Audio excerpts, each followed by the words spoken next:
Hello बच्चों, आज मैं आपके साथ नाइन्थ क्लास की सोशल साइंस की वर्कशीट 16 डिस्कस करने जा रही हूँ। और ये वीडियो देखने के बाद आपको ये वर्कशीट अच्छे से समझ में आ जाएगी और आप सभी प्रश्नों के उत्तर अच्छे से दे पाएंगे। तो आइए शुरू करते हैं हमारी वर्कशीट 16। तो ये जो वर्कशीट है बेटा हमारी, ये इकोनॉमिक्स के चैप्टर 1 से रिलेटेड है। पालमपुर की कहानी उस चैप्टर से रिलेटेड है। और इस वर्कशीट में हमें पालमपुर गांव के बारे में बताया है। तो बेटा ये पालमपुर गांव है, ये एक काल्पनिक गांव है, यानी कल्पना की गई है एक गांव की, और ये कोई रियल गांव नहीं है। और इस गांव के माध्यम से ये समझाने की कोशिश की गई है कि एक गांव में किस किस तरह की आर्थिक क्रियाएं हैं वो होती हैं। और इस तरह से ये एक गांव के माध्यम से भारत के लगभग सभी गांवों के विषय में बताने की कोशिश की गई है। तो आइए शुरू करते हैं वर्कशीट 16। तो ये जो हमारा पालमपुर गांव है, पालमपुर गांव में के लोग हैं वो ज़्यादातर क्या करते हैं, खेती करते हैं। यानी वहाँ के लोगों का मुख्य व्यवसाय कृषि करना है। कृषि करने के अलावा वहाँ के लोग दूध को बेचने का कार्य करते हैं, यानी डेयरी का काम करते हैं। उसके अलावा यहाँ के लोग परिवहन क्षेत्र से भी जुड़े हुए हैं, यानी कुछ लोगों को रोजगार है वो परिवहन या यातायात के क्षेत्र में मिला हुआ है। इसके अलावा वहाँ के लोग छोटे पैमाने का विनिर्माण कार्य है वो भी करते हैं। यानी कि विनिर्माण कार्य सबसे पहले समझ लेते हैं, विनिर्माण होता क्या है। विनिर्माण होता है हमें जो हमारा जो प्राथमिक क्षेत्रक है वहाँ से जो भी वस्तुएं मिलती हैं उनका दोबारा से निर्माण किया जाता है।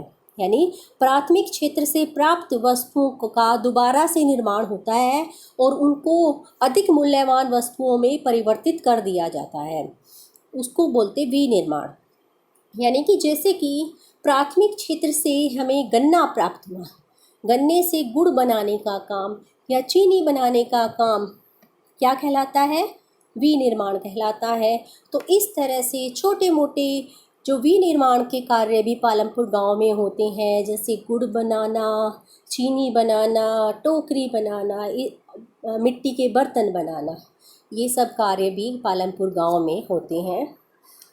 उसके अलावा ये हमारी वर्कशीट में बताया गया है कि पालमपुर गांव में कई तरह की फसलें उगाई जाती हैं।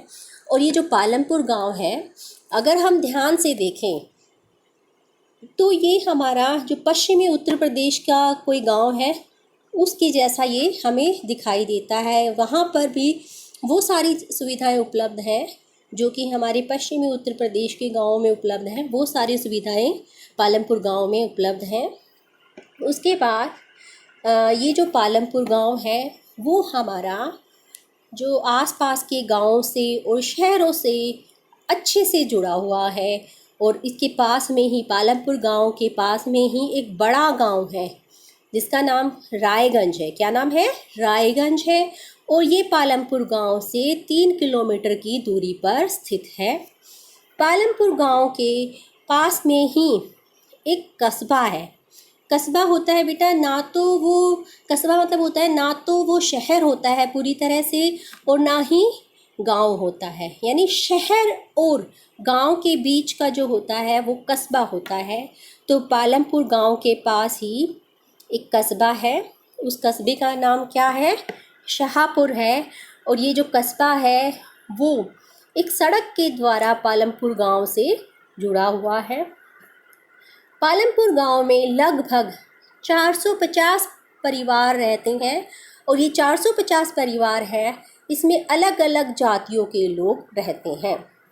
यानी कोई भी एक जाति के लोग नहीं रहते, अलग अलग जातियों के लोग रहते हैं। और कुल मिलाकर 450 फैमिलीज़ हैं वो पालमपुर गांव में रहती हैं। पालमपुर गांव में बिजली की भी सुविधा प्राप्त है, यानी कि हर घर में बिजली है। और जो है यहाँ के जो लोग हैं वो खेती करने के लिए बिजली के द्वारा चलने वाले ट्यूबवेल का प्रयोग करते हैं। उसके अलावा जो छोटे मोटे व्यवसाय वो करते हैं, छोटा मोटा काम जो करते हैं, उसमें भी वो बिजली का प्रयोग करते हैं। पालमपुर गांव के पास ही, ये पालमपुर गांव में ही 2 प्राथमिक विद्यालय हैं, और यानी प्राथमिक विद्यालय मतलब 5वीं तक के विद्यालय हैं, और एक बड़ा हाई स्कूल है। और यहीं पर पालमपुर गांव में एक प्राथमिक चिकित्सा केंद्र भी है, यानी कि हेल्थ सेंटर है, हेल्थ सेंटर भी है, और जिसको सरकार चलाती है, सरकार ही जो है, मतलब ये जो सरकारी है, प्राथमिक स्वास्थ्य केंद्र है वो सरकारी है। और इस यहाँ पर एक प्राइवेट डिस्पेंसरी भी है, यानी कि जो निजी औषधालय भी है, जहाँ मतलब अगर किसी का दिल करे तो सरकारी में ना जाने का दिल करे तो प्राइवेट डॉक्टर को भी दिखा सकता है। तो यहाँ पर एक प्राइवेट डिस्पेंसरी भी है। इस तरह से बेटा हम देखते हैं कि जो पालमपुर गांव है वहाँ पर जो सड़कें भी हैं, यातायात के साधन भी हैं, बिजली भी है, सिंचाई भी है, स्कूल भी है और स्वास्थ्य केंद्र भी है। और ये जो गांव है पूरी तरह से विकसित गांव है और यहाँ पर सारी अच्छी सुविधाएं उपलब्ध हैं। तो आइए अब हम डिस्कस करते हैं कि कौन कौन से प्रश्न पूछे गए हैं वर्कशीट में। तो पहला प्रश्न पूछा है, क्या आपने कभी कोई गांव देखा है? तो बेटा हो सकता है आप में से कुछ बच्चों ने गांव देखा भी हो, और ऐसा भी हो सकता है कि कुछ बच्चों ने गांव नहीं देखा हो। तो जिन्होंने गांव देखा है वो लिखेंगे कि हाँ हमने गांव देखा है, और जिन्होंने गांव नहीं देखा है वो लिखेंगे हाँ हमने कोई गांव नहीं देखा है। इसी प्रश्न 1 में ही आगे पूछा गया है, आपने पालमपुर गांव की क्या और कैसे कल्पना की है? तो इसमें वैसे अपनी कल्पना से लिखना है।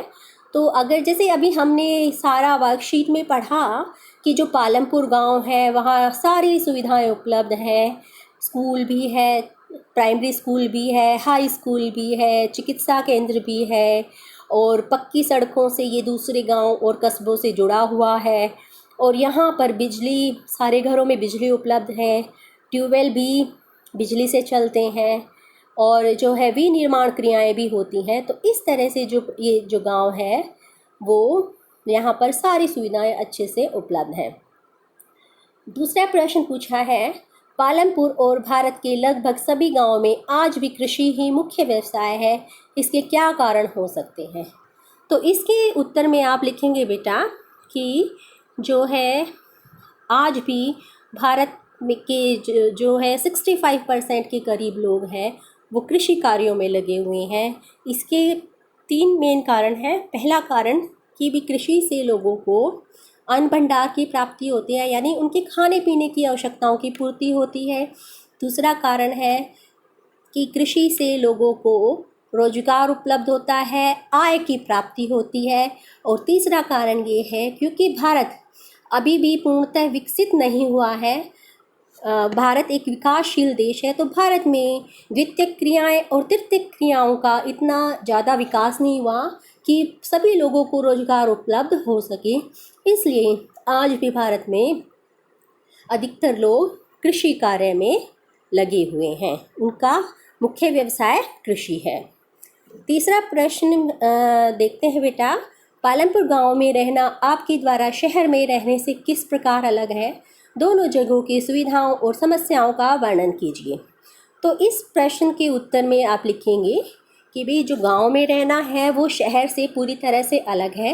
हालांकि जो हमारा पालमपुर गांव है वहाँ पर सारी सुविधाएं पर्याप्त मात्रा में उपलब्ध हैं, फिर भी एक गांव की तुलना हम शहर से नहीं कर सकते, क्योंकि शहर में हमारे पास और ज़्यादा सुख सुविधाएं होती हैं, और शहर में हमारे पास बहुत सारे विकल्प उपलब्ध होते हैं। जैसे बहुत सारे स्कूल होते हैं, बहुत सारे कॉलेजेस होते हैं, बहुत सारे चिकित्सा केंद्र होते हैं, तो हमारे पास बहुत सारी ऑप्शंस होती हैं।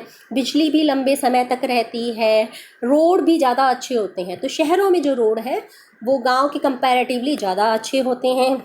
और शहर में जो विनिर्माण की क्रियाएं हैं वो बड़े लेवल पे होती हैं, छोटे लेवल पर नहीं होती। और शहरों में जो है लोगों को जो व्यवसाय अधिक लोगों को व्यवसाय मिल सकता है, क्योंकि वहाँ पर द्वितीयक और तृतीयक क्रियाएं हैं वो अधिक मात्रा में पाई जाती हैं। तो ये थी आज की हमारी वर्कशीट। आई होप आप सभी को ये वर्कशीट अच्छे से समझ में आ गई होगी और आप इसको अच्छे से सॉल्व कर सकते हैं।